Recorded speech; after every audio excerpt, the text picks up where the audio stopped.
Monday, the Central Louisiana Delegation Caucus took place as Central Louisiana lawmakers previewed the upcoming special session on crime and the regular legislative session. Here's what lawmakers are saying about the upcoming legislative sessions.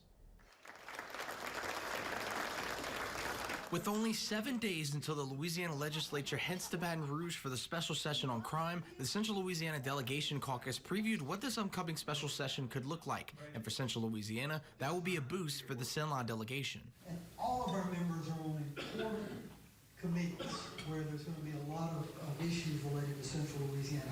At the North Rapides Business and Industry meeting, some of Cenla's legislation detailed what they believe should be at the forefront of both sessions. That included a focus on infrastructure, insurance, and criminal justice in Cenla. Young people are not going to stay here if we can't get from one point to another point.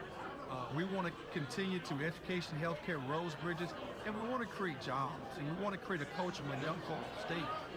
We are the most unaffordable state in the nation for insurance. So look, this is an area where failure is not an option. Anything that gives us better gun protection. I'm a big guy for the Second Amendment.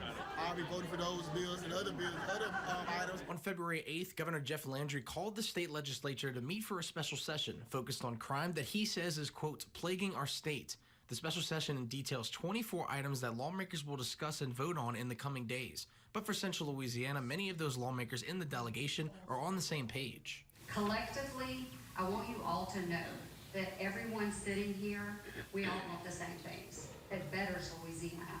We want to push us to the top. The special session on crime is set to begin next Monday, February 19th, and must conclude on March 6th. The regular legislative session will begin on March 11th and will conclude on June 3rd.